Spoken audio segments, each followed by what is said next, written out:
Assalamualaikum warahmatullahi wabarakatuh. Perkenalkan, nama saya Ahmad Hafiz. Saya dari kelas HI 4A dengan NIM belakang 03. Jadi, pada video kali ini saya akan mereview sebuah film dengan judul Turtle Can Fly.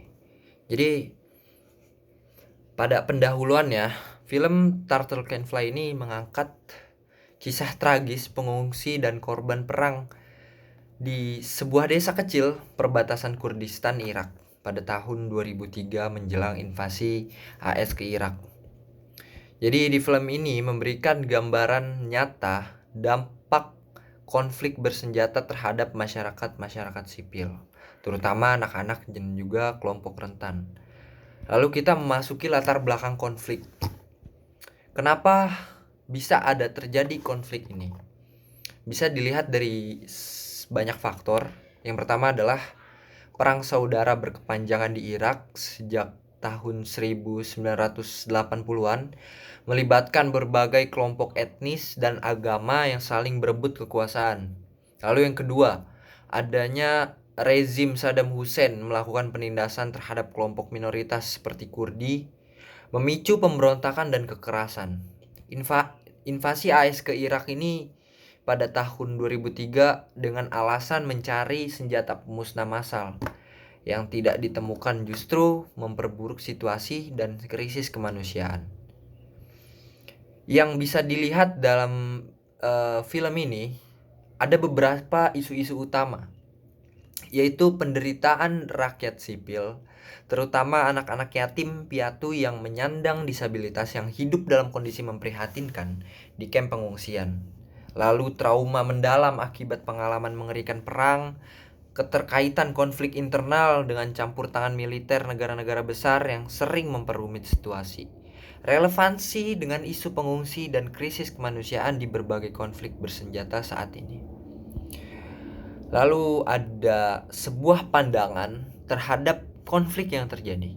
Jadi di dalam film ini kita diajak untuk merefleksikan dampak tindakan militer dan politik negara besar terhadap rakyat tak berdosa.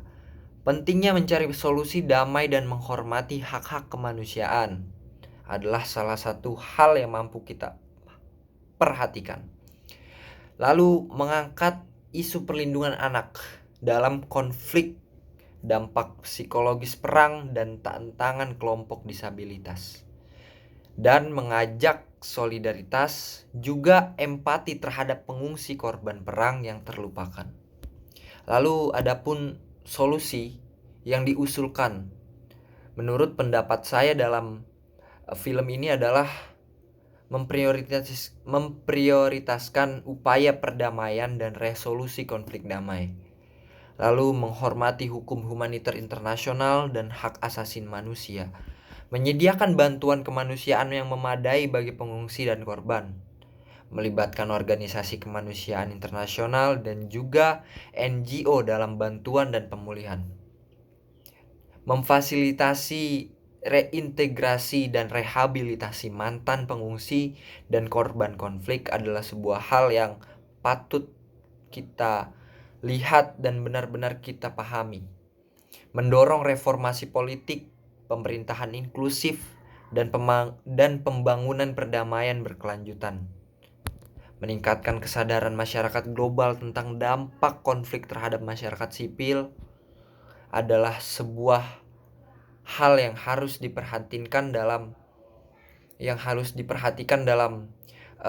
konflik yang terjadi di Irak ini. Jadi banyak hal yang sebenarnya patut diperhatikan dalam menyelesaikan sebuah konflik seperti yang saya sebutkan tadi, meningkatkan kesadaran masyarakat global, memfasilitasi dan rehabilitasi mantan pengungsi, melibatkan organisasi kemanusiaan internasional juga NGO, dan banyak lainnya.